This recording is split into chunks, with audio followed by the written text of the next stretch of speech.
All right, we are in here. Welcome Right, to Let's right. Talk Football with Sha'Niece and friends. I have my friend Savin with us, representing Commanders, and Brian is with us again this week, representing his Yes, yes. and American team, like the rest of the teams in America. Okay. We have an American team, and we should have a And special and guest Amer- joining us tonight. and American team. And Gotcha. American team. But yeah, look, I'm Okay. excited. We got week 2 in the books. We had some good games, some not so great games.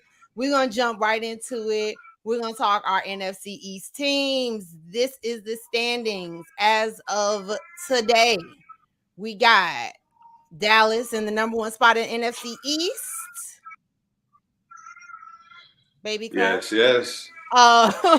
We got Philly in the number 2 spot, Oh, Washington really? That's cute. 3, That's and we cute. got New York with the win. Woo! So, we're gonna jump right in. Go ahead. Brian, talk your talk. Your boys won. Let's see Listen, their score. They listen. beat the Jets I, 30 to I 10. once again, I think the way the defense was relentless. Once again, led by Michael Parsons and the crew. Had a few slip ups by Gary Wilson. He caught that slant. He just hit on the goalpost for 72 yards. But all in all, great moments. I absolutely loved it. And it was a great day. Great day for Dallas. We got Arizona next. Of course, people saying, oh, it's the Jets. But guess what? If Aaron Rodgers was playing and we still had that, it wouldn't even be a thing. You know, I watched some of the game. I didn't watch all of it. My thing is this was a winnable game. I don't think anyone expected Dallas to do anything but win. But it was still, I felt like it started off a little more competitive and I think it just fell off. I just think Zach Wilson, and honestly, I think that the coaching staff from New York, they just haven't made the pivot. Like they just have not figured it out. They haven't made the pivot when it comes to what they're going to do with Zach Wilson and the Jets. And wait, did we lose Brian? No, There we go. still here. Yeah, with Zach Wilson and the Jets, I don't think they quite figured out what they are going to do. But your boy Dak Prescott didn't turn it over. Hey, listen, I be trying to tell people like I love when the media try to switch up the narrative and try to make it seem that Dak is a $2 bag of chips or something like that. Like I love like bro, like come on, like put some respect. Honestly, this is what I want Dak to do. And this is like I would love him to, if we keep this up, I want him to go to Speak for Yourself. I want him to go to Undisputed. Matter of fact, the first place I want him to go is ESPN First Take with the Lombardi in his hand and place it right in front of Stephen A. I want him to do that. You want Dak to pull a Dion. Oh yeah, I want him to put the Lombardi trophy and his MVP trophy right in front of Stephen A's face and tell him, say something else now. I mean, that's what I want. That got an MVP. I missed it. When that get an MVP? Hold on. So hold on. Let's back up. So you don't think the boys go to the bowl? He not getting Super Bowl MVP? No. Michael Parsons is going Michael Parsons. Touche.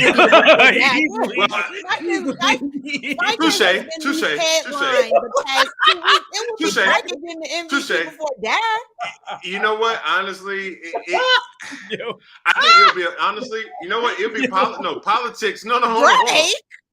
Drake. No, I think politics will. Listen, politics will play. Dak.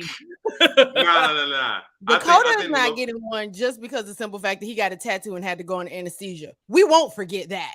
That is weird. Hey, listen. When I saw the whole tattoo, I was like, "Dang, that's kind of dope. Crazy, but dope." But I digress. I mean, I will say this, right? Before you get too excited, I digress. It is September, and Dallas is always a Super Bowl team I know. in September. Historically, always a Super Bowl team in September. True. As an objective viewer of football, right? I have to give respect to what y'all done so far, right? From a defensive perspective. Correct. We know that your offense, even though you guys have all the weapons, huge offensive line, all the money I spent, for some reason that offense isn't clicking like it's supposed to. I don't know. That's why I was curious. If I was going to ask you that, what did you think about the offense? Because one thing I will agree with Savin, and I was going to mention that. I'm glad he segued into it. Dallas, as far as defense, is playing lights out. Nobody can deny that. I mean, as far as the top defense, you guys are not far from where there's improvement from last year. You guys are still on par. But the offense, I will be honest, I haven't seen anything impressive. What are your thoughts about the offense? It's peanut butter and jelly. And nobody's not going to deny a peanut butter and jelly sandwich. And it's simple. Play action pass, run, 11 personnel, 12 personnel. I think honestly, our toughest challenge, of course, is going to be the Niners. Once we play the Niners, and we're really going to see where our playbook is going to be, like our offense, the 49ers. That's why I just believe. I think like with Brandon Cooks kind of limping a little bit, it's gonna hurt us. But because I need Brandon Cooks to be healthy by the time we play the 49ers, because he can take the top off. He can run seams all day, and he can just go get it. Period. And you got CD coming underneath. You got Gallup doing his thing on the fade, shallow crosses, whatever case may be, and then you got a four-headed monster in a backfield as far as running backs is concerned. So I absolutely love that. So I think by the time we hit like 49ers, New England, which is like week 5, week 6, I think we'll be just fine. Okay. I wouldn't mind trading for Mike Evans though, but that's wishful thinking. Y'all just want everything. Well, look, we don't have and everything. We deserve everything. Y'all want everything, and y'all want the number 1 receiver coming out the draft next year because it'll always be if y'all don't make it through the playoffs, it's always gonna be Dak needs more weapons. That's always the narrative. We know that's what it's gonna be. I would say this. I'm gonna say what's gonna happen. I'm gonna say what's gonna happen. Right? God forbid, knock on wood. I don't want to wish this on nobody, but Dak gonna get hurt, right? And then when she gets hurt, they're gonna give Cooper Rush a chance. If he don't work out, they'll be like, all right, well, Trey, go ahead, get up in there and see what you do, boy. Go ahead, run around a little bit, see what happens. Right? What else we got to lose? The defense gonna carry him.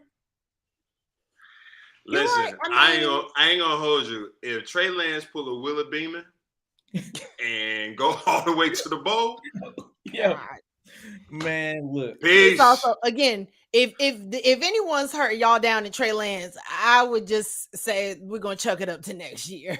If we go down to Trey Lance, we go to the bowl. Hey, Dad, we got to trade you, bro. I mean, hey, anything is possible in the words of Kevin Durant. Anything is possible, indeed. Anything is possible. Anything's possible. So yeah, we're gonna skip over Philly. We don't have any Philly folks here. So what was it? Philly played Minnesota. You knew that was gonna happen. Yeah, I mean it was gonna win. Yeah. Kirk Cousins was gonna Cousins. So it was what it was. It was we expected the dub. All right, Washington. That was a game. Woo! I know your butthole was clenched during that game because man, I gotta be real objective about this thing, man. So I was sitting down watching the game, and I still had on my my Central paraphernalia from Saturday, right? And once they got up 21, I said, man, something gotta change. I got upstairs, I went and changed, I put on my Commander's gear, and guess what? We started coming back. You know, for all my anime lovers, it was like the spirit bomb. They was like, send me your energy. I was like, look, we need the points. We need the points. I would say, you know, it was definitely a rough game to watch. One of the main things that, you know, in watching the game that I appreciate coming from Arizona to this game was that we were playing very, very good textbook football. Yeah. Right. There are little mistakes that we have here and there. Right. The on the offensive side, obviously we're still gelling, trying to get everything together there. The defense is doing what they do on the front end. Our secondary is maturing. If you watch, there are a lot of drop picks, which I love to see, because once they get comfortable, those are going to start turning into turnovers, which is what we want, right? Yeah. Emmanuel Forbes had his first turnover, his first pick, which was amazing. Chase Young was back in the game. You know, you can see in the first half he only played on third downs. In the second half, he started playing a whole lot more snaps, and they stopped scoring a lot, right? For the majority of that game, so that was good. For back to the offensive side of the ball, though, one of the things that I've noticed regularly throughout this season, through preseason, is the discipline of the Commanders, right? Okay. We, you know, not a lot of penalties, not a lot of stupid penalties, right? And if we're getting penalties, it's not a lot of yardage, right? So that's another thing that I'm loving to see, right? So I think just based off of that and us moving the football, because the first half of the game, if you watch the game, right, the score didn't say it, but we were just not converting, right? Mm-hmm. We were moving the football very well. Couldn't get the field goal in the first half. That first one, I was like, are we still dealing with this? I was frustrated by that. But you know, we kept on going, kept on doing it. Like, right, Sam Howell passed had like 30. Was it about 30 pass attempts? I want to say in the first half, something like that, right? And you know, all of our receivers, like at least nine receivers with plus 20 yards receiving. Think about that, right? So that's all I will say, right? I mean, I'm not going to say we're going to the Super Bowl. I'm not that ambitious yet, right? But I will say we're playing very good football right now. The Commanders are a sleeper team, right? So we're in the spoiler position. No one's expecting us to do anything. The only person, like, look, the same way y'all watching these analysts, I'm watching them too. The only person that's saying anything positive about the Commanders is Stephen A. Smith. Only one. Okay. Only one. I think when it comes outside, when it comes to the division, outside of the Eagles, I would say the Commanders in whole. Stephen A. is talking about. I think Stephen A. is talking more about our defense versus our offense. But I know we're rivals, but I think as I gotten older, I hate the Eagles more than I hate Washington. Honestly, I mean, it's but the same. I hate all of y'all. So here's the thing, right? So like today, you want to know my daughter? Everybody hate each other, right? You want to know what my daughter told me today? What did you say? She's like, Daddy, I was singing the Commanders song at lunch, and this kid told me that the Commanders were trash, right? And I said, really trash? Who's their team? And she's like, oh, she's a Philly fan. I said, oh, did you ask her what her team's record was? You better teach her right. I was like, no, we don't do that. We're not bullies, man. Like we're good. So, like I said, we're flying under the radar. We are, and I'm talking about, look, I should have had it down here to sing the song. She know the whole song. But but what I will say is, man, like honestly, last year was a good year for the NFC East. This year's gonna be even better year for the NFC East because everyone's up in the competition because we all know that everyone is good. I want to say everybody's defense is pretty good, right? Especially on the defensive front, right? And I think it's really going to be a matter of the defense. Who has the offense that's going to be the most productive? And it's going to be hard with a lot of these fronts that we have in this division. You know, we were so close last year, right? Like it really could have been a historic moment where all four NFC East teams were in the playoffs. Like it was very much so attainable, given a few wins and losses down the stretch. A few years ago, we was all out here just under 500, just like, look, we're just here to we're just here so we don't get fined, right? And like you said, you see Philly and Dallas, who have a very, very strong defense. Again, I think even with Philly, Jalen, I haven't seen that impressive Jalen play yet. Like, he's still good, but it's like, where's MVP Jalen from last year? Like, when he was just doing just out of this world playing. But it is also only week 2, right? And they also have a new offensive coordinator, if I'm not mistaken, right? Yeah, and that's the thing, right? Like, teams got different, almost everybody except us have new offensive coordinators, have new coaching staff, have new schemes. Even with Dallas, I'm like, yeah, Dak is doing good, but his game has been significantly simplified. I'm seeing him play like you said, a very simple game. He's protecting the ball, which he needed to do, right? We know what the stats were last year, but I also think one thing it was very interesting I was listening to was talking about, these defenses, right? Like, everybody's got these amazing defenses. Dallas can go all the way. They have the defense. And I'm like, I think Dallas could, but Dallas hasn't gone up with an equal competitor on the defensive side. And that, to me, is what's going to tell who's going to come out stronger in the NFC as a whole, right? Like, once we get further down the season, we'll, we start talking playoffs, we start talking stats and where folks are standing. But I agree with you, Savin. I think this season could be a toss-up. And so, look, I'll get in and talk mine because my Giants finally got a win, another ugly win, a comeback win, but a win nonetheless. The Giants that I saw in the second half is the Giants I expected to start the season. Daniel Jones has been under the same. This is the first time he's actually had consistency in coaching. This is the first time he's had a little bit more consistency on the offense and getting more weapons. Seeing him actually throw the ball, I'll be honest, I was kind of watching some of the highlights. So just in full disclosure, I didn't actually get to physically watch the game. I was in LA and literally asked the bar, I was like, could y'all put on the Giants Cardinals game? And they looked at me because the Rams and San Francisco are playing at the 4:00 hour. They was looking at me like, you must be joking. Tripping. If you don't get YouTube TV on your phone. Right.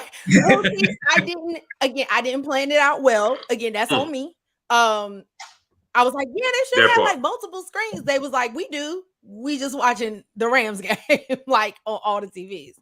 So I didn't get to actually physically watch the game. I was able to watch some of the highlights, of course, watching the box score, listening to the play-by-play while it was going on. And just the way we were able to move the ball, receivers catching, getting Jalen Hyatt active. He's our rookie wide receiver. A lot of expectations out of him. So seeing him get a lot, like really seeing him get some space and doing what, he should do as a first-round draft pick, it was really, really nice to see. Looking at Daniel Jones's stats, my man had 321 passing yards. That was the biggest thing that most commentators were talking about when it came to Daniel Jones. Oh, he doesn't pass the ball. He does this rush the ball. He only had 15, it don't matter. My man put up great numbers, 321 passing yards, 59 rushing yards. So he's still able to use his body. Three total touchdowns, a 103.5 passer rating. Like, Daniel Jones got in his bag. Like, I was so happy to see, because at the end of the day, it's about how your quarterback can be, can come back from those deficits. We didn't do it on that Sunday night game against Dallas. We weren't able to do anything. And everybody, like I said last week, everybody from the equipment managers, the people who put the cups out there, stadium and ticketing folks, like, everybody needed to do better. And that message was clear. I just don't like the going into halftime at 0 whatever, because we can't even make it to the playoffs playing like that. We still got to, and again, we have a short week. We're playing San Francisco, so we're going back up against just as much of a challenging defense, and San Francisco is hot right now. So, this was definitely a win we absolutely needed. It was a comeback, a historic comeback, that as far as deficits that the Giants even came back from. So it was really nice. Like I said, I wish I could watch it. I'm hoping NFL Network does a replay of it because I definitely want to actually see it and get all excited again. But this was the Giants team in the second half that we expected. I'm just hoping we are not that second half team this season. That we can't do. Saquon is out for Thursday. And week to week, I think that's definitely not something. He was a game time decision. No, he's out Thursday. He's not playing Thursday. The most recent report was that he's out Thursday. He'll be week to week. You know why? You know why he wants to come back on Thursday, right? You know what I'm gonna say. Why? You know what I'm gonna say, because he's trying to get paid, man. Like that's the thing, right? I don't think we can really have the discussion without even talking about these running backs and them not getting paid, right? Like that's the big thing. He's been the workhorse for y'all, right? He wasn't able to get his money. Daniel Jones got his money, so I'm glad that Daniel Jones put on to like actually work for the money he got paid, right? Which is cool, but I don't like. Is that sustainable? After all, it's the Cardinals, right? And I'm saying this after we beat the Cardinals, right? But it's the Cardinals, right? Yeah. We're not expecting them to do much, right? So it's just, how do you carry that forward, right? Obviously you guys had that rookie. I didn't watch much of that game either. I saw like a little bits here and there because I was in mine. But yeah, I think that's the big thing. And I think when we look across tables, even with Brian, what's your guy's name? Deuce Vaughn, right? I know he's not like great, but he's on the come up. I was watching him in training camp. Like, he's nice, right? There's a lot of these young guys that are getting ready to come up, right? So I think that's going to open up a lot for the division as well. But anyway, back to your Giants though. I'm praying for y'all. My thing is, I want us to be that team that has all weapons ready and available when it comes to the offense, right? Like, this is a totally different NFL, right? You can't just be a run-only team. Right. You have to be able to have weapons. You have to have a very versatile tight end. Like, we're seeing tight ends now coming out where it's like, you can't just be, a stiff blocking tight end anymore. You gotta be able to move. I mean, hell, even running backs. We're about to see a running back at Christian McCaffrey. He's pretty much their wide receiver, right? And same thing even when you look at Kansas City. Like, Travis Kelce's their tight end, but him and Kittle can move. They got hands. So a lot of these players are having to be a little more versatile. And I do think the Giants are trying to keep some of those major hits and that kind of digging in, the middle of the line kind of running backs. Because you see they don't have that life expectancy, right? Like, you see Zeke, I honestly think Zeke might be the last time we see a really crazy monster contract for a running back. But just like Travis Kelce is Patrick Mahomes' blanket, Saquon is Daniels, it just is what it is. And so even though we do have some nice young running backs under him, we have a rookie running back. I'm hoping, obviously with San Francisco, he'll probably get some more reps. But yeah, you never want to see your guy get hurt, right? Like, you wouldn't want to see CeeDee Lamb limping. You know what I'm saying? Like, you don't want to see that guy. So yeah, right. It doesn't seem, it's not, end of season, which is good, right? That's what you never want to hear. When they're walking off or limping off the field. Because I mean, like, most of us didn't think Aaron Rodgers was going to be out for the season, like out. But that was wild. Yeah, yeah. But the good thing is it's nothing major, it's nothing crazy. Yeah, that's crazy. I think 4 plays into the season, you out for the whole season. It's insane. But the Giants. I think, yes, the second half, you guys drunk the Space Jam juice, and you got your stuff. You got your. We were all in the stadium like this. Yes, correct. Correct. Send me your energy. Correct. And I think Daniel Jones showed why he got paid. He showed you Yeah. why he got paid in the second half. Going into this season, like you said, Saquon out for Thursday, week to week now. I mean, you can't rely so much on the run, but when your best player is a running back, it's like you. I think with New York's identity, and this is where you guys was hitting on all cylinders, is when you guys had Brandon Jacobs and Ahmad Bradshaw. You had your Thunder, you had your Lightning, you had your Thumper, your 3rd and 2, 3rd and 3, and then you had your all-purpose back. Yep. Fresh. Yep.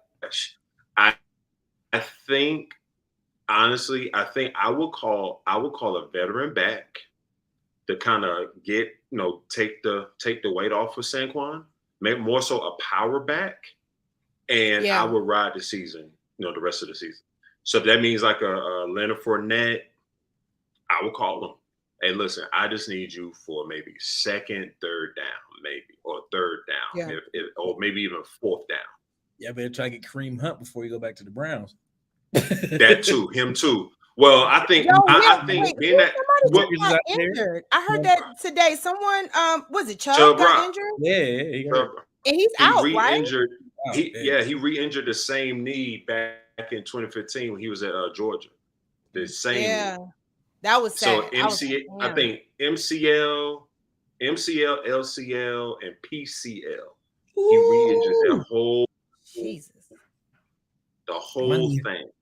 And it's sad, I know, right? man. I was like, man, I love. Yeah, man. The Browns have a team. I love Nick Chubb. Yeah, and the Browns have a team. Browns have a squad. I think they got a gel too. I mean, that's the thing. I think with there are some pieces, and I was actually, obviously we played them in preseason, so I had a chance to take a look at them and what they had going on too. But like, they just have like a lot of these teams were like they're good, they're almost there. It's coaching, man. Like it really ends up being coaching because Deshaun Watson. I was watching the segment; they were just trashing Deshaun Watson. I'm like, well, there are certain things he's doing, but he has been out for a couple of years. He can move. He can still a couple of years. He can move. He can still throw the ball. Been out for 2 years fighting the allegation that that's a whole different story. Yeah, it's insane. He's back now. I guess he's paid his penance. He got paid also for it. So whatever, right? But you got to show up. And they and the Browns gave him guaranteed money. So they in bed with a period. Guaranteed money. So like he could easily be like, man, I'm just here to collect. He literally is there so he don't get fired. Correct. I ain't getting none of his money back. I think, nothing. Yeah, with the Browns 1-1.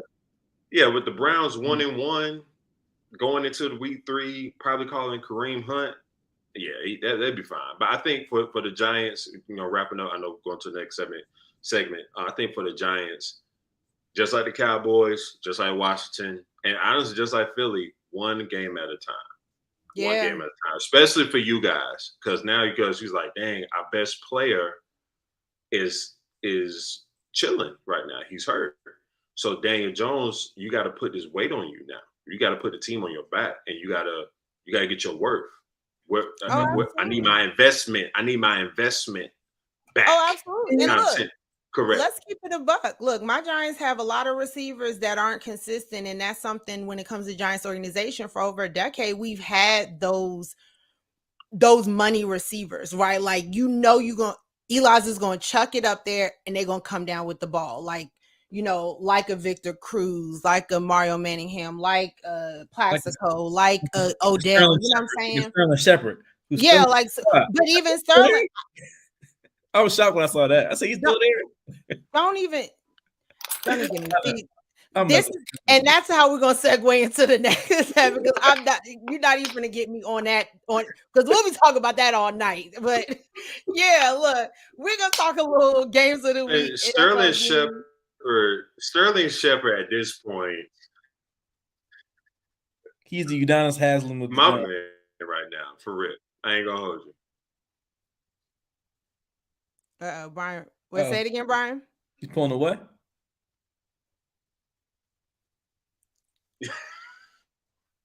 Brian. Can you hear? Oh, that was a fake. I about to say, Brian, we missed that last part. No, I said at this point, Sterling Shepard is pulling a bruh man. He's literally just pulling a bruh man right now. It's insane. Yo, he chilling. You see, so look, we go because, like I said, I don't even get me. I literally be having debates with my mom and my sister about Sterling, but we're gonna talk about who are some of the best undefeated and winless teams. We're talking games of the week.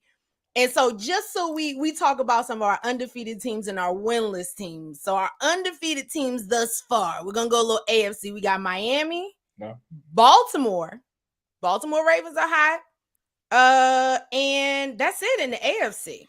Those are the only two undefeated teams. And in the NFC, we got Dallas, we got Philly, we got Washington. So most of the NFC East.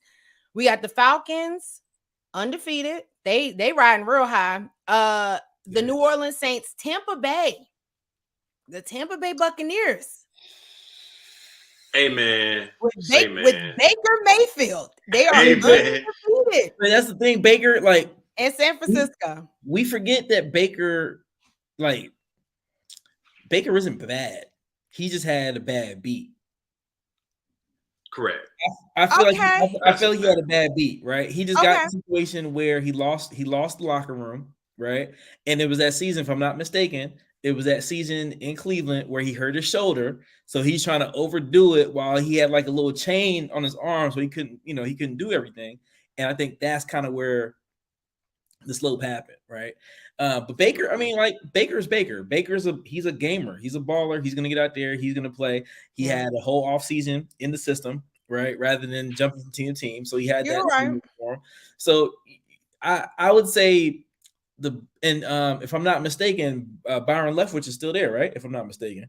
Yeah, I don't think they've made a lot of coaching changes. Yeah, no. I mean, I think on that side, they still have some weapons there. I mean, I'm not going to say they're going to go to the Super Bowl, but I will say they definitely are going to be competitive, right? And I actually like the Saints too. I'm not going to hold you. Really? I do like the Saints. Derek Carr in a new situation. He's a smarter quarterback. He can help coach the other guys on the team as well. Just seeing some of the things I'm seeing and how he's like really interacting. Derek Carr, I'm rooting for Derek Carr. I'm not even gonna hold you. I'm rooting for Derek Carr. I've rooted for Derek Carr since he got in the league, because I remember when his brother got drafted to Houston, and like when they just started, and he got a bad beat, and he was great in college, right? So I'm rooting for Derek Carr to bring honor to the Carr family. Like, I'm rooting for Derek Carr. Bring honor to us all. Right. So I'm definitely. Yeah, so I'm definitely rooting for the Saints in that regard, right? And then Atlanta is Atlanta, like they're right now, an example of how you run the ball, right? Right. Yo, that rookie running back. Oh, was it Bijan Robinson? Bijan Robinson. Bijan Robinson is going to be like a Christian McCaffrey 2.0. Yeah. I think he's an all-purpose back. Yeah. I think Atlanta need that all-purpose back, like that, like a Ward Dunn, back in the day. Yeah. I think that's what Atlanta need now. If Atlanta can just get, they can get Kyle Pitts right. I'm talking about put him in some good one-on-one situations. I think Atlanta be just fine. Baker, hey man, listen, Baker Mayfield, I think it's almost like you said, like he got drafted to Cleveland, number one pick and Heisman, and he got the big head and progressive commercials, et cetera, et cetera. I think he needed State Farm, yeah, correct. I think he needed a new scenery. I think he needed a coaching staff that can love on him, that can put his arm around him. And I think, although it was for 2 years, you're playing quarterback, and 12 was there 2 years ago.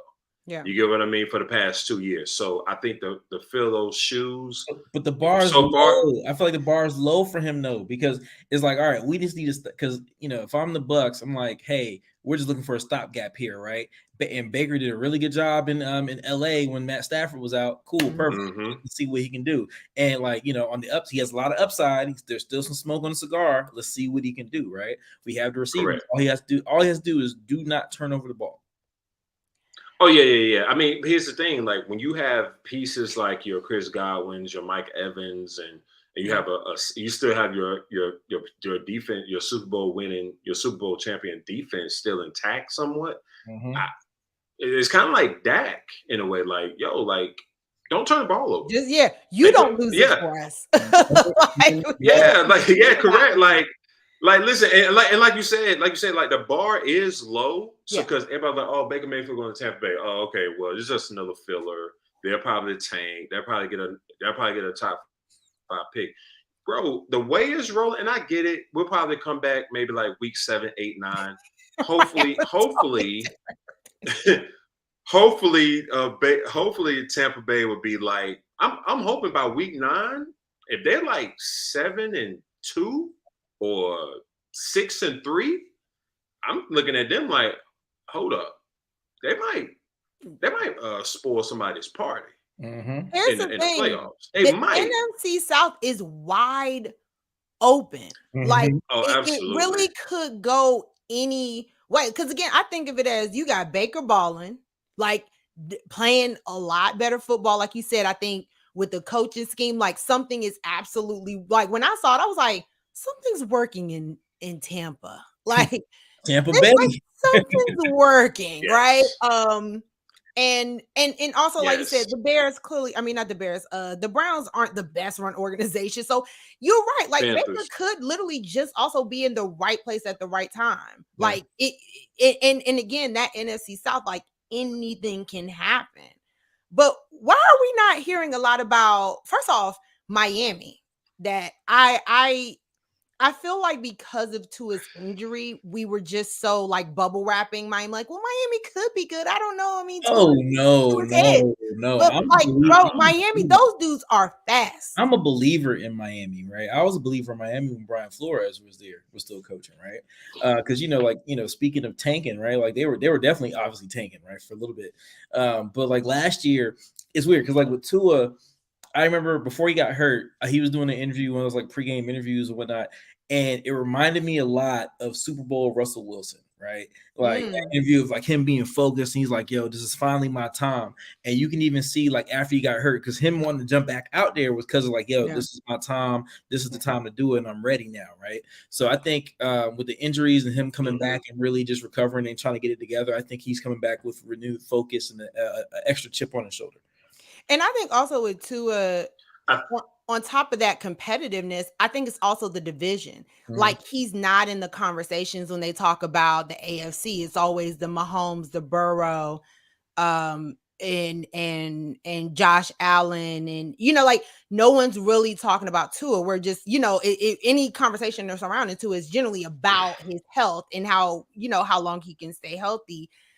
Even Lamar, right? Like I feel like of the 2 undefeated teams, I feel like there's not a lot of talk about the Ravens, and folks are just not like, we put like the Giants play Miami soon, and all I keep thinking is like, how are our corners going to get cooked by one side, by either side, and medium rare, like, but also look, medium rare. Look, Dallas's defense is good, right? But y'all got to worry about, those are some. I mean, look, Waddle and Hill are freaks. Like freaks. That's definitely one team on the schedule that I'm looking at. Like, how can we beat them? Right? Like, how? It would have to be, we have to contain the offense as best possible. I feel like that's what we can do. On the I haven't watched too many of their games, right? But I just know the offensive weapons that they have. On the defensive side, I'm not even sure how they rank, to be honest with you. Let me see. Yeah, I don't know defense, but I think even with the top defenses that we've talked about, Dallas and Philly, I don't care what anybody says. Oh, go ahead, Brian. No, no. I'm saying we play Miami in December, and we played them in Miami. It was still going to be warm. Oh yeah, yeah, it's because it's Miami.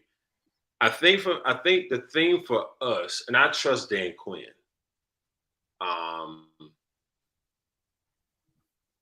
Because what he did in Seattle with the Legion Boom, I think our front seven is so strong that our secondary can just play zone, like a cover 2 shell zone, and not let Tyree or Waddle go off the top. I think once we do that, I think if we can do that and put Tua on his ass maybe every other series, just hit him. Not sack, even if it's a sack, but just hit him. Just push him. just hit him. Yeah, correct. I think we have a punch. I think we have a punch of sense. And same thing for Washington. Yeah, I mean that's how I feel. Because you still have the Alabama. You got the Alabama front seven for Washington. And then you got the Philadelphia Bulldogs. So it's like if you play Miami, I think our defenses would be fine if they were to play Miami. Going back to, I think the reason why we're not talking about the Ravens just yet is because we're waiting on November, December, and January. We know what the Ravens is going to do. Like we just, you're right. And it's no knock on Lamar and the boys. It's just we know you're going to the playoffs. We know you going to the playoffs. We know Pat and them going to the playoffs. We know Josh Allen going to. We know those 3 teams are legit. Let's also look at the AFC North right now. Well, let's call this. We're really not going to. Now, I would say this. Oh, I was going to say let's call it a spade here, right? We already know what the deal is, right? They're already 2-0 in the division so far, which is probably I think it might be better than what they were last year. The Bengals starting 0-2, where they have started for the past couple of years, right? Mm. It's gonna be them 2, and then the Pittsburgh might be playing spoiler. The Browns can possibly play spoiler if they get their act together, right? But like it's one of those things where it's either going to be the Ravens or the Bengals, really, right? Yeah, but the Ravens are looking a heck of a lot stronger. They're definitely looking hell of a lot stronger. I mean, that's a game I definitely got to catch, right? I was excited for them. I was like, man, finally they got some receivers. I could play with them on Madden again, right? That's kind of what I was thinking. But I was like, I saw Adele like catch a couple passes. I was like, oh man, he looking good. And then he got hurt. I'm like, come on, man. Like, we gotta at least make it to game 5, man. Come on, man. I think if Odell can't stay healthy by the end of the season, I think that really might be I think that's going to be I think the flash that we saw might pretty much be it. But look, the funny thing is the second part of this actually goes into the next topic, which is the winless teams who should start hitting the panic button. So when we talk about those who are 0-2, we got on the AFC side, we got New England Patriots are 0-2. The Cincinnati Bengals, you talk about the Texans, the Denver Broncos, and the LA Chargers, who have your old OC Kellen Moore. You got, and on the NFC side, the Vikings are 0-2. The Chicago Bears are 0-2. The Carolina Panthers are 0-2, and Arizona. So we forgot something. I'm not gonna hold you. We forgot something. What we forget? We forgot to mention the Commanders as like flying under the radar, 2-0. Worry about us, right? Worry about us. If you're in the NFC East, worry about us. I'm gonna say that. We can move on to the next one, but that's I'm just gonna leave it there. Wait, I didn't say when I did the list. I didn't say that. We didn't say nah. Okay, I did not do that as shit. I wasn't being shady. I wanted to catch it before we got to the AFC, but I let you run with it. But I can't let it slide. But we can move on to the winless team. I did not do that on purpose. I promise you, I did not do that on purpose. I had to make sure I put that in there because the Commanders are 2-0. They are undefeated thus far. We good. Next week is gonna be our test. Miami, Miami, they're gonna be tested. They're gonna be tested. I think I want to see them. But anyway, sorry, Bengals. Correct. Bengals. Yes. Yeah. Who we think got to hit that panic button? Which team should be worried out of these winless? Patriots. I think Bengals. I would say Bengals. I would say Bengals, Patriots on the AFC side, and Panthers on the NFC side. Well, okay, before why I mean, they have a rookie QB, and we know The expert, you understand, you got an Alabama quarterback. we lost your audio. Oh, okay, I think we lost Brian's audio real quick, but go You have ahead. an Alabama Savin. court. You have an Alabama. No, you have an Alabama quarterback who won the Heisman. You got pieces. You got Hayden Hurst. You have Terrence Marshall Jr. You have Chuba Herb. You got you traded DJ Moore to get him, and you still have a solid defense. It's I think I read the I saw the post game. That's his name. Someone mentioned to him like, hey, like you have a outstanding offensive coordinator. Why can't you just let him, do the play calling? He was like, no, I got it. Like, but do you? But he's like his OC is up there with Byron Leftwich and Eric Bieniemy, and he's up there like up and coming OCs that can really call a great game. And I think for Panthers, is it it's a Panthers, they got a rookie quarterback, but Bryce Young is actually good.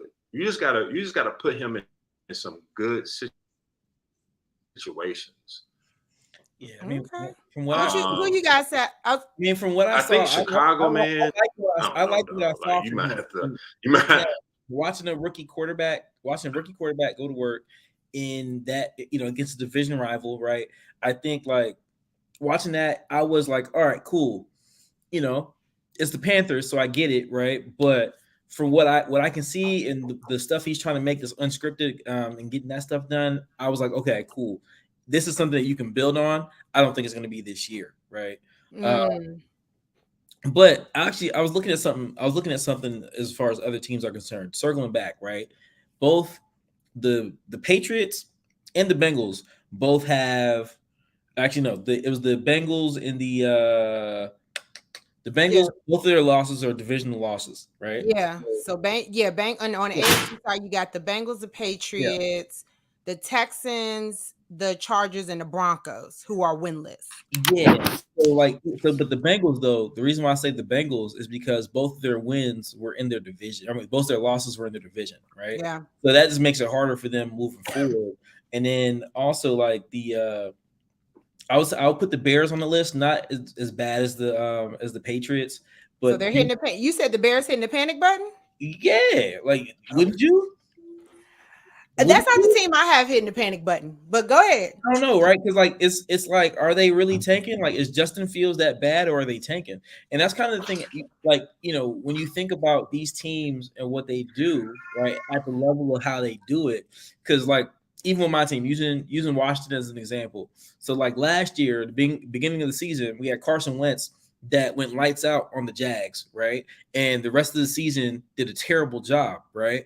Was it him? Or was it the scheme, or was it the coaching, or what was it, right? Because Taylor Heineke gets in, it's they play totally different. Everyone's playing harder, so on and so forth, right? So you have to keep that in mind. Also, sometimes if we're we talk about teams that are tanking to get Caleb Williams, right? That may not be the case for Chicago, but maybe it's a thought. Maybe they they get the pick, they can trade and get more draft capital or get free agency, whatever, based off of what they can get in the draft, right? So we have to keep those things in mind. But I would say, if I'm looking at 0-2 teams that need to hit the panic button, I would say definitely the Patriots, definitely the Bengals, the Chargers, yes. And then who else? The Bears, Minnesota, they're definling tanking. Did you say a light year, like a soft year? Yeah, like yeah. Yes. Right. So I agree. I think. Right, like I think with the Chargers, man. Go ahead. I'm sorry. Oh no, and then I was gonna say the Vikings, right? Like the Vikings, I don't think theirs is like a panic button. I think they're just I really think they're just tanking, right? Because you got to think about it. From like 2015, they've had a Super Bowl team where they were only a quarterback away. Yeah. They bring in Kirk Cousins, right? They bring in Kirk Cousins to help that. They've made some runs, but it hasn't been what they thought it was since the last year. Kirk Cousins is a contract. Of course, they're tanking. And it's funny because you took one of mine. I think out of the 0-2 teams that should be hitting the panic button, I know Arizona, they're between a rock and a hard place. We know they're not going to be good. They don't have Kyler, and it doesn't even seem like their new ownership and coach even believe in Kyler, but they're kind of in bed with him anyways, because again, he got that contract at the beginning of last season. I had Minnesota. I was like, I think Minnesota is hitting the panic button, and I would not be surprised if Minnesota ends up being a team that we aren't talking about. I had Detroit winning the division anyways. I think Minnesota will get some wins, but I also think that they are absolutely ready to move off of Kirk Cousins. And I think they're willing to chance it on getting a really good quarterback in the draft. I don't think they're going to get the number 1 pick, but I definitely think Minnesota's hitting the panic button with this start. They know they have a lot of great offensive weapons. And I think they are ready, like you said, to move off of Kirk Cousins. I think they're like, this was nice. It was a good time. That chain thing was nice that you did. Right. The chain with the belly out, that was cool. It's not you, it's us. Like, I really think they're moving on. And I think with New England, they got to hit the panic button. And I think New England needs to hit the panic button for a few reasons. Number one, again, look at the division they're in. I think that Bill Belichick, his coaching has come into question as far as his greatness because of how bad the Patriots have been since Tom Brady has left. And it was kind of like the conversation we had last week about Josh Allen, right? Like for so long, he's kind of been doing the same thing. We just don't talk about it. I think Bill Belichick and the Patriots have just been a very mediocre team since the dynasty that really seems to have been just Tom Brady, right? Like Tom Brady and coaching, sure. But it seems like that dynasty was Tom Brady and Gronk and, all his receivers and stuff like I think the Patriots, to be honest, out of all of these 0-2 teams, I can see the Patriots really cleaning house next year if they end up tanking. So there's one thing. I think it's going to circle us back to our previous discussion briefly, right? So I think what Bill Belichick is going through, he's basically on the other end of what he's benefited from since Tom Brady's tenure in the league, right? Of being in a very weak division with only like one other team to really go against, right? Which is the Jets for the most part. And that's it. And just basically sliding into the playoffs and basically sandbagging and just going through and then being good, right? I was going to say, before you even say division, let's talk about conference. Think about it for what? Correct. 15, 16 years? It was only 3 quarterbacks out of the AFC that were going to the Super Bowl, except Joe Flacco that 1 year. But it was only 3. It was only 3 that were dominating the conference, not even the division. I don't know.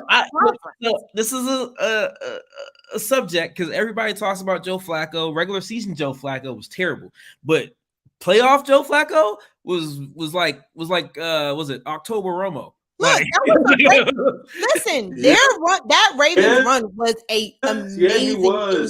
Listen, that division, but that division in total, let's keep it a buck.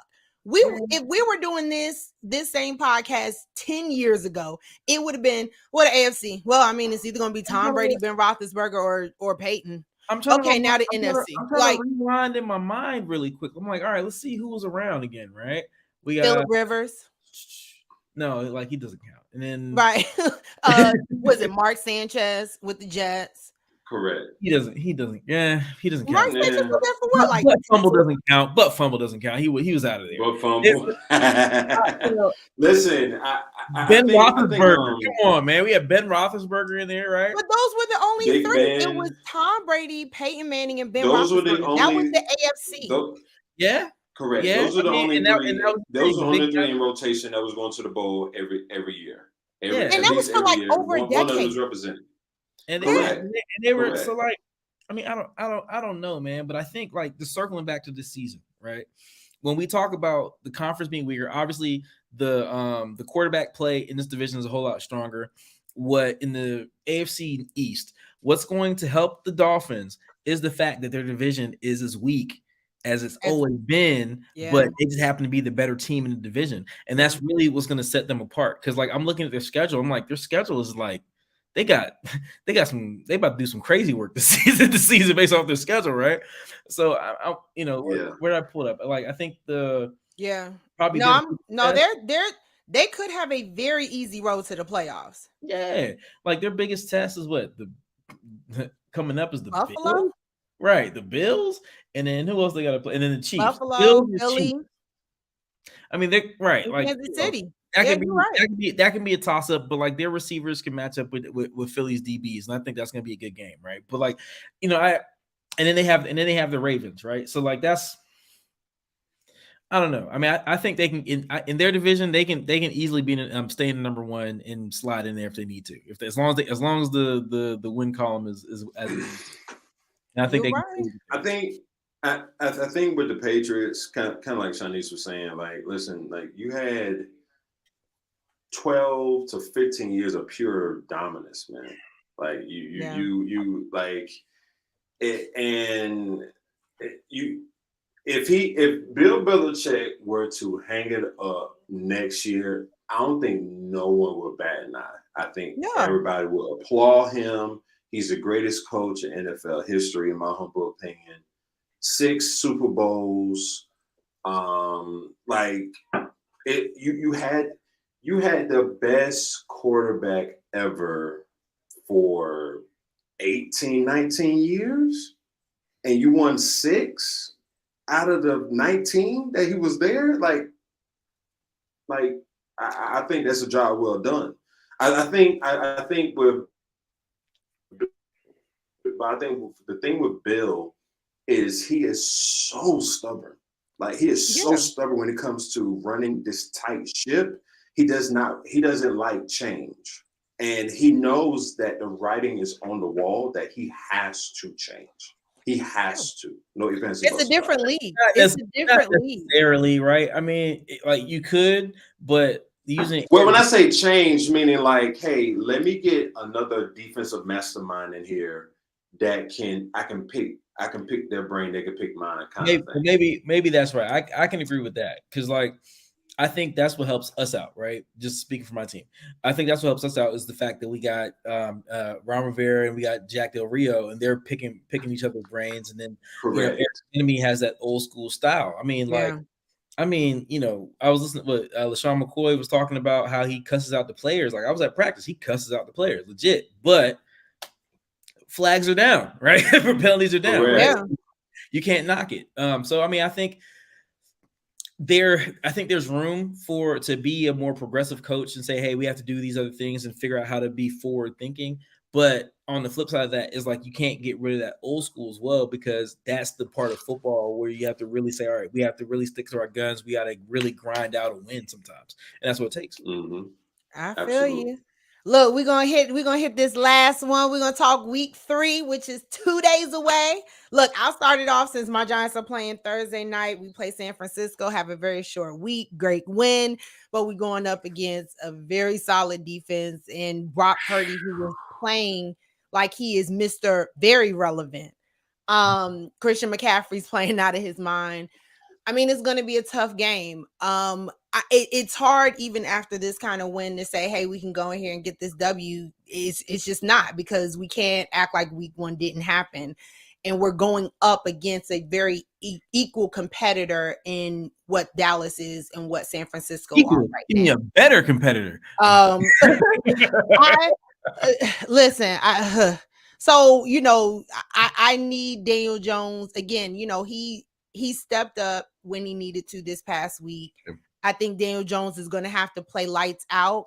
He's going to have to continue to play, really air free. And he's, to be honest, like you said, Savin, earlier, like he's got to play like the player who got this ridiculously large contract. Like it really is just that simple, because I think our schedule's pretty evenly killed. It's definitely not just a walk in the park schedule. It's not an easy schedule. But we're also in a division, like we're not in, like you said, the AFC East, where it's like, oh well, about 2 of them are pretty bad, so we can kind of hang in there. Like we're in a tough division, like period. And I'll say it right here on the record, the NFC East is the toughest division in the NFL right now. I'm looking at every single one of these divisions, and each division has a bottom dog or 2 that are 0-2. They have got, teams that, like we said, probably are hitting the panic button, probably are tanking. The NFC East doesn't. And it's going to be a dogfight, I think, to the end. Whether, no matter how things start to change, because again, we know injuries are starting to come into play. And again, us not having Saquon is not a good look going up against San Francisco. So I think it's going to be tough. It's going to be a tough win if we can even eke out a win. But I'm going to say optimistic. Watching Amazon. I'll let you go, Savin. Since I have you next. Washington and in Buffalo. Josh Allen throwing it everywhere, Buffalo. I actually Josh Allen throws like he is literally playing in Magruder Park in Maryland. Like, bro, he is closing his eyes and saying, you know what, F it. Diggs down there somewhere. Just go get it. Chuck it. My man Phil Backer was like, be like, hey, did you get it? Yeah, first down. All right, cool. Let's go. Let's keep pushing. My man throwing it anywhere. But yeah, what you got, Savin? Washington and Buffalo. So next week, right? When I first saw the Bills on the schedule, I was like, oh, I don't know. But after seeing what's going on in the offseason, seeing how they've been playing and seeing how we've been playing, I really like our chances, right? I mean, like I said, we've been playing very smart football. I think as long as we can, and we've shown that we've been able to be resilient and come back from deficits, right? We've done it for the past 2 games. It's just harder competition from, I think the big key for us is really, keeping handle on that score, making sure it doesn't get too far away from us. I think that's the big thing, and being able to keep up with them and convert those yards into first downs and touchdowns. We do that, I think we're good. I really like our chances. People are already texting me, talking bull junk, in the words of Prime. What Uncle Shay say? Bull jive. Bull jive. Yeah, bull jive. So like I said, it's going to be cool, and we're playing them at home, right? And the home games. I was at the Cardinals game, and the home experience is a totally different experience now. Now that Dan Snyder's gone, everybody's like in the building. I think the Cardinals I just saw on Instagram sold out. Yeah, it's sold out. Second home, and honestly, Brian, again, as someone who I'm a native Washingtonian, I'm not a Washington fan. It is. I can't tell you the last time I've known Washington games. Honestly, I haven't seen Washington games this full and this ecstatic since FedEx was filled. Robert Griffin III. Like FedEx was filled. Yeah, you know what I'm saying? Like seriously, like this is big for the fact that FedEx is actually 2 games in a row. Like I'm not gonna lie, I'm impressed. No, I mean I can't hold you. I was at the You Like That game, right? And like if you remember that one, I was at that game. And I remember the first half, how dead it was. It was dead. It was dead, right? And I mean, dead to the point where I fell asleep. And when you wake up, it's like all yours, whoa, and it was like, oh, we coming back. Kirk Cousins is doing it, right? So like to feel that energy in the stadium, to feel that like, hey, like people in there doing a wave. Wow. I can't even remember the last time I seen anyone do the wave in FedEx Field. So there weren't enough people. There weren't enough people. Now it was enough people. It was just the other team. I think like last week, what was it? The home opener. Like I can count on 2 hands how many Cardinals jerseys I saw. And that's odd. Like normally it's the other team that packs out that stadium, right? Rashad said that. Rashad was on here representing for Washington. He said that because he was at the game too. Yeah, man. So I mean, I like I said, we're at home. I like our chances. If we can maximize on mistakes, because that's basically what happened with your boy right here. Can you see him with this guy, right? maximizing on those mistakes, taking advantage of those, and playing smart football and minimizing our mistakes and just being able to stay in the game. And I think we definitely, we definitely can do that. I think y'all just gotta get Josh Allen uncomfortable, because once he gets uncomfortable, he starts doing stupid stuff. I mean, that's game. Absolutely, and that's easy, right? Yeah, that's literally, that should be in, as far as in the defensive room, like the game plan should be, we have to get Josh Allen uncomfortable, because once he's one of those quarterbacks, once he's off, he can't get it back. He cannot get it back on the rails. He can't. Yeah, he can't get back on the rails at all. Even when you have a top 10 wide receiver getting open, he can't get back. He can't get back on. He can't get it back. We got 9 defensive linemen who are going to be coming at him. Yeah. The whole game. And so I'm, like I said, I'm not too worried. I think it's gonna be, I'm not gonna say it's gonna be a blowout. I think it's gonna be a good game, right? But like you said, it's all about making Josh Allen uncomfortable and getting flustered, right? I think Stephon Diggs might have a good game, though, honestly, because he's coming home, right? So he's probably gonna be showing out for family. So that's probably that. Wait, he's from here? I didn't know that. Yeah, you couldn't tell. I did not know that. I mean, you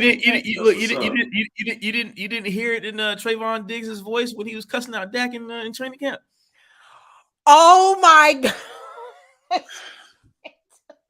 I know you heard it. That is some Merlin. That is some Merlin type of cussing out. I must say. Now that I think about it, I'm like, that's why when he said, I was like, "Ooh, that's crazy." But it's because I'm like, I used to cheer, and that's how folks talk here. So yes, you're right. Well, look, go ahead, Brian. We're gonna let you go, because again, this should be short. It's Arizona. They don't have listen, NFC East from Arizona already. Don't let Josh Dobbs run over y'all. Don't let Josh Dobbs run over y'all like he did to John. Oh no, absolutely not. Listen, Arizona's tanking. Arizona's tanking. Another 5-6 sacks for Miami's defense. I mean, for Dallas defense. I won't be shocked if we run one back to the crib, a pick 6. Dak gonna keep the ball. Once again, peanut butter and jelly. Keep it simple. Keep it. You know what? Dallas by 20. Okay. Ooh. Look, I'm not gonna lie. This is the time for Mike and the defense to pad them stats. Like, it's y'all schedule doesn't get easier. You know what I'm saying? But no, I mean, it's like you said, Arizona is Arizona. Like, we know what they are. I don't know if they are tanking and what that's going to help them do. Because again, like, y'all are in bed with Kyler Murray. Like, it just really is what it is. But yeah, I'm looking at y'all schedule. You got New England, you got San Francisco. I think that week 5, like you said, that week 5 matchup is going to be very interesting. But yeah, I mean, it's Arizona. That's why I wasn't going to give you a whole lot of time on this. Like, I'm not really worried. I mean, listen. I'm trying to figure out why y'all schedule so easy. I'm looking at this thing like, hold up. I'm looking at Dallas, it too. Dallas schedule has always been easy. I don't think so. Yeah, it's always been easy week 1 through 5. We always get a test before we go into the bye week. But after the bye week, it's a up and down schedule. It's always been like that since Dak been in the league. It's always been like that. After that, because y'all also have a pretty early bye week. Y'all got a week 7 bye, and I mean, it after that, it doesn't get super easy. I think we go through the grind. Wasn't supposed to be easy. Y'all supposed to be going up against Aaron Rodgers, who has never lost to Dallas. That was the matchup we wanted. Quiet is kept. That according to the media, Dallas supposed to be 1-1. If the media had a day on way, we're supposed to be 1-1, but obviously we 2-2. But it's neither here or there. Yes, our true test is gonna come week 5 against the 49ers, and then go to the bye week, and then in November 5th, we go to Philly. Yeah. And again, I wouldn't sleep on LA. We don't know what the Rams might be by. I'm not gonna sleep on the Rams, but I mean, We don't know. I wouldn't sleep on the Commanders. You don't have no. I'm gonna figure out why you don't have. After that bye, it's not easy. No. I'm not sleeping on. I'm not sleeping on the Commanders now. What I'm looking forward to see is when we go to Washington and to see. That's gonna be a totally different atmosphere. It's gonna be cold. Correct. You know this. The past several years, it has been more Dallas fans than Washington fans. Those days are. I will say. I think those days are over. I will say, and now I think, are we still going to flood a little bit in FedEx or whatever you call it now? Yes, but I think it's going to be you're going to see more. Yeah, you're going to see more of us. Yeah, you're going to see us tailgating versus in the game. I will say that. Mm-hmm. Yeah, absolutely. I mean, it's definitely going to be interesting. I'll tell you that much. It's definitely going to be interesting. I mean, that game. I was looking at the calendar. That game is still TBD, so we don't even know. Oh yeah, they're gonna flex that up though. Mm-hmm.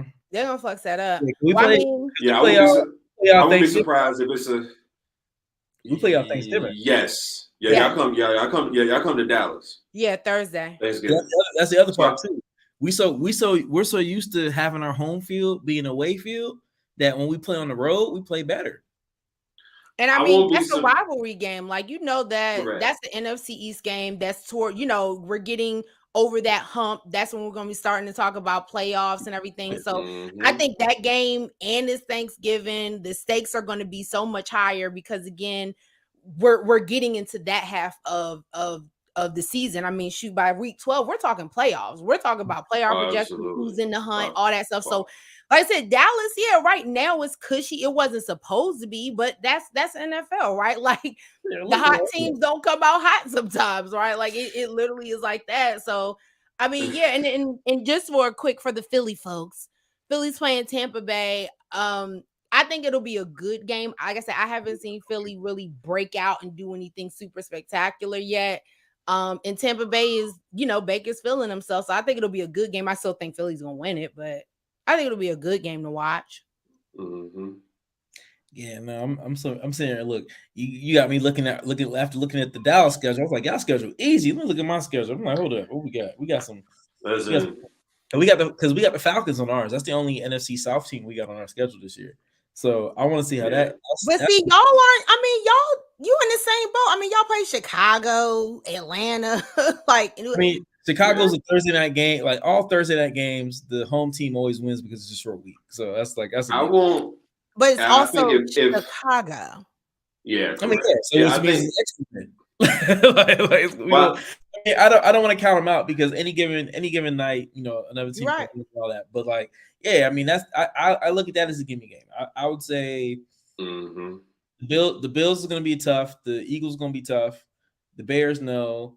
The Falcons, that based off how they're playing, if it continue that way, it will be tough. The Giants would be a good matchup because we technically y'all beat us, and then y'all did beat us last year. Yeah, right. So then you got that, and then we got and then the Patriots. Hopefully that I want some Patriots revenge. I'm not even gonna hold you. Like I want to beat them by 52.